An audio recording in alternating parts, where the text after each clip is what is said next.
everyone. Welcome to CCW TV, the Comic Culture Warrior video channel. I am Elliot Serrano, and this is Jose Melendez, coming to you once again from Dreamland Comics in Schaumburg, Illinois, to talk about comics and stuff. The last series of segments came from the Nerd Cave, which was essentially my home. And they were awful. And yes, they were awful. They were the worst. I like that how people were making comments during the videos, like they were live or something, like we can actually do something about what was going on in the videos at the time that they commented. Well, there was a hard time to do. It was kind of difficult. And yes, we brought back the microphone with Astro Boy, because no one liked the sound on the old one, but okay.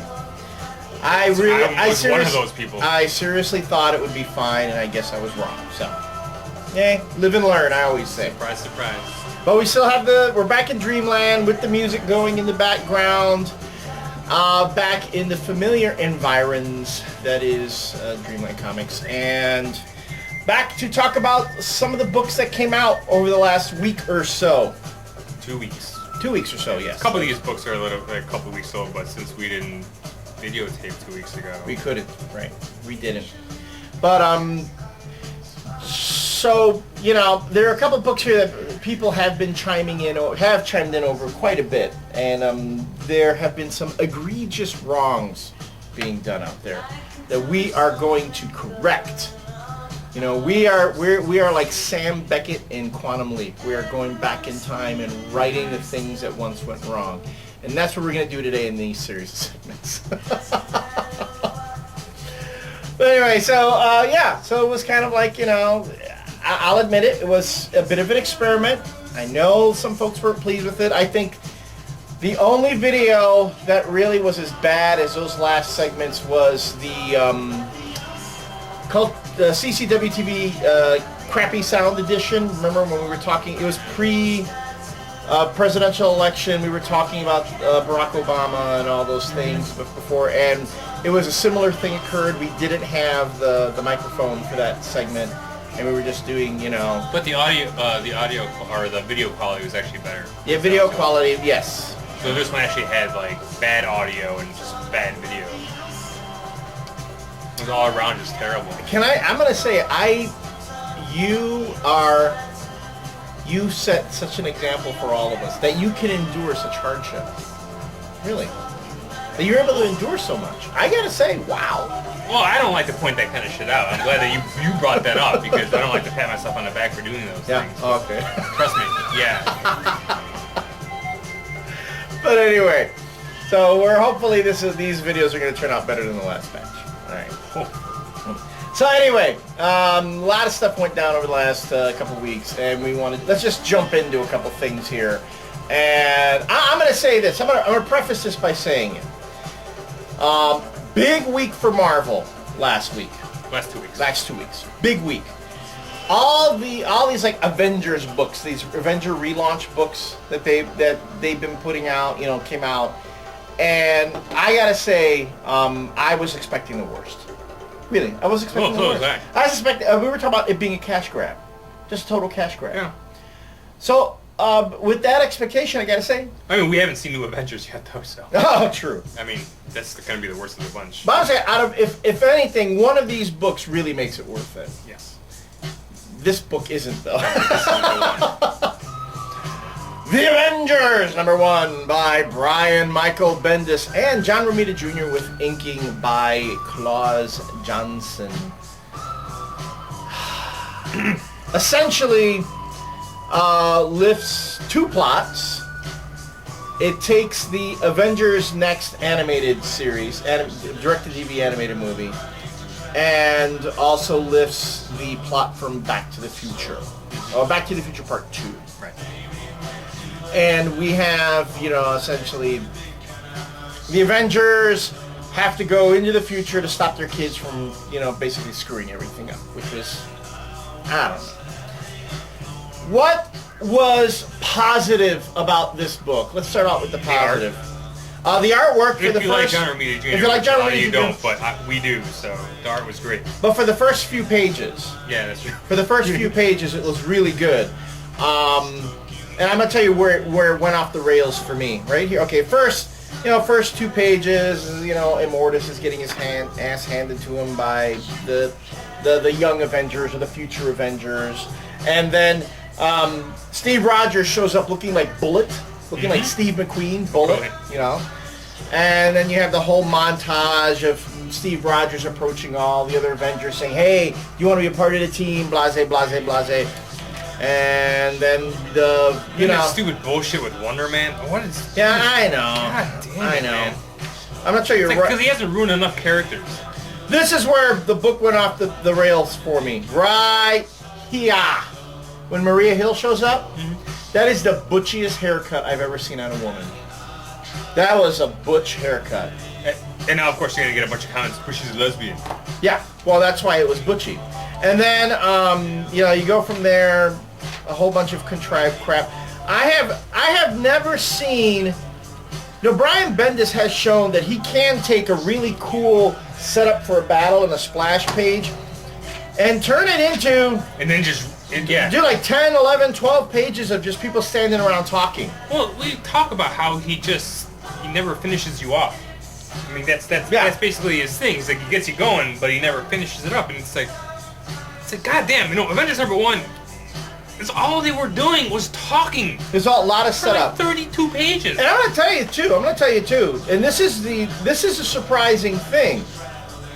You look around the internet, this book is almost universally getting panned. I mean, there are a lot of folks who aren't terribly happy with this. They're saying it's Bendis essentially doing same old, same old. Well, it is the same old, same old. Yeah. That was the whole point. That's what we had been talking about. Right. That's why we were looking forward to this at all. So I was like, wow, for once we're not just the only ones who are going to be criticizing, and it's kind of disappointing because again, I was hoping maybe this would re-energize Bendis because now he's got the classic Avengers back together again, and maybe that would kind of like boost his creative capacity. I don't know.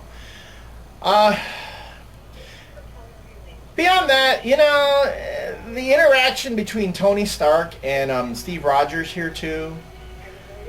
Steve Rogers was coming across as very flippant, Yeah, really. but Tony Stark was kind of being a dick too, and it's like talking about stuff that Tony Stark really shouldn't remember. Well, I think Tony Stark is maybe being a bit naive about it because he doesn't remember it, but he's in a room full of people who he knows hate him. Right. I don't know. It didn't. But we've already dealt with that. Matt Fraction already dealt with that about in Yes. his line. How everyone Yes. hates him, but he acts completely different to Yes. those people. Yes. And here again. And again, it's just like Bendis not bothering to read other people's works. The one writer who has been doing awesome with Iron Man, the one guy who should be in control of what Iron Man is Right. in the Marvel Universe, Bendis just completely throws that aside. Right. And this doesn't even read like that, Tony Stark. No, it doesn't read like Tony Stark. In fact, none of these characters read like. No, they all just characters read in the like books. Brian Michael Bendis. Like that's the same Exactly. problem we've always had. That everyone sounds exactly the same. And then Kang shows up, and As soon as he shows up, Thor plasters him and knocks him out of the building, and because Kang has never ran into the Avengers before. Yeah. You think he maybe do something a little bit but like think of something better than just hey guys I'm here I got something to tell you. Bam! It's like dude, it's like he could have appeared in the form of a hologram. Yeah, exactly. There's something because he knew like how this wasn't gonna happen and you didn't think about that. Well, and it's just it's there for the purposes of setting up a joke. Bendis thought, it'll be really funny. Kang will pop up in the Avengers hideout, the Avengers headquarters, and he won't even get a chance to say a couple words, and bam, Thor will knock him out, and LOL, and then we'll move on from there. That is essentially the only bit of action that's in the whole book. Yeah. With Earth's mightiest heroes. And I could not believe how much talking was in this book. We haven't had, enough of that bullshit talking. in Avengers books, just talking and talking and talking and talking. This is all New Avengers was that the Avengers just talked about what they were going to do for 5 issues and then they would do something. Mm-hmm. And then they do it, but you wouldn't even get to see all of it. That's true. God damn it. I don't know. The artwork's pretty. Yeah, no, I agree. And I'm sorry. But it's like, did Brian Michael Bendis write that Avengers Next?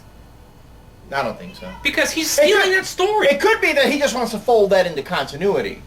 He's saying, well, the Avengers Next is part of regular Marvel continuity, and he wants to make it a part of it. Now, again, I have not seen... Now, maybe that writer or whoever wrote that should have gotten, like, a creator credit on here or something, because, I mean, he's using that storyline. Yeah. Well, at the same time, I also have not seen Avengers Next, so I can't say how much of it he's actually directly lifting. But the artwork, very nice.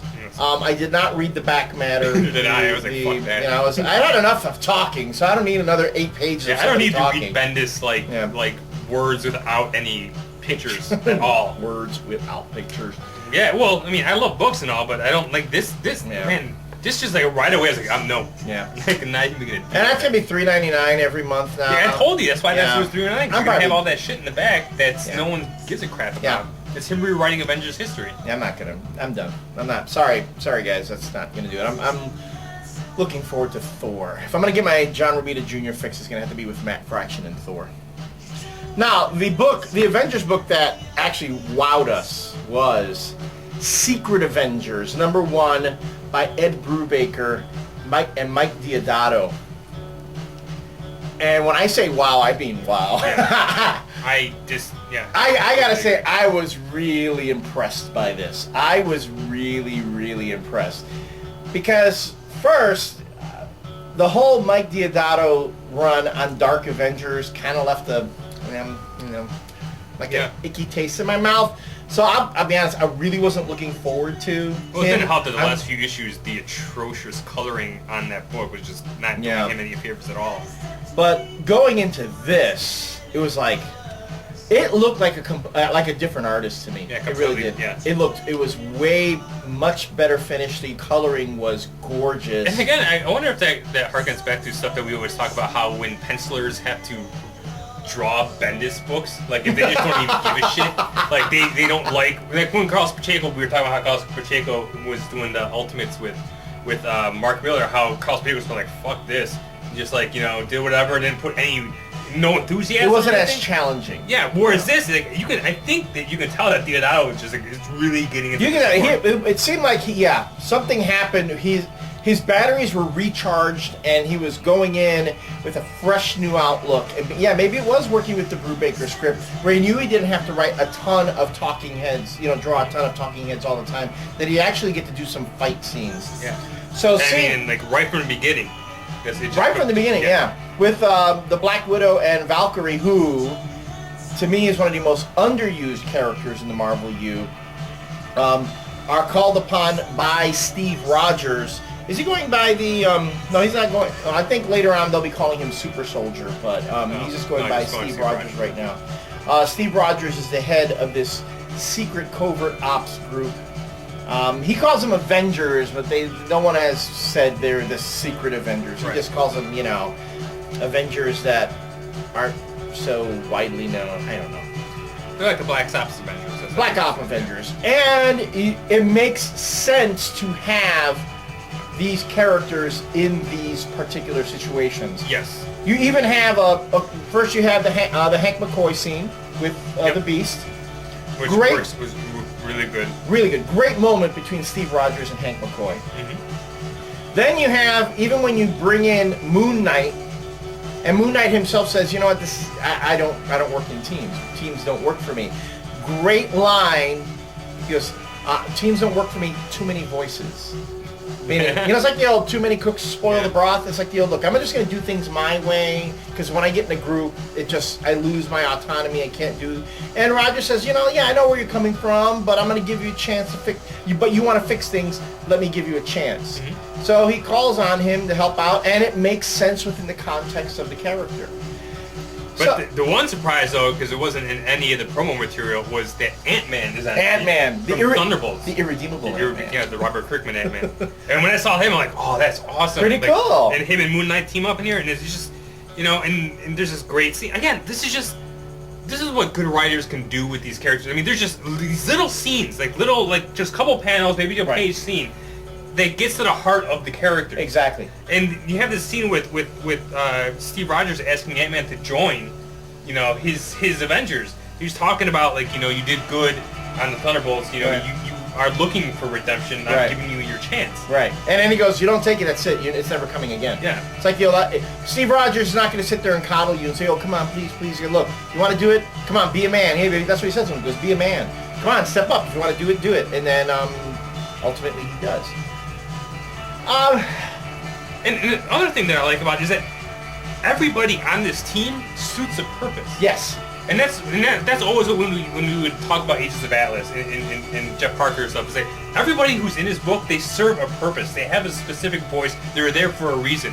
Whereas in this, it's just to get all the big names together, and they all have the same voice, and it's all just a cash cow. Right. And I don't understand. Like, back to that, I meant to make the point, when we were talking about Avengers.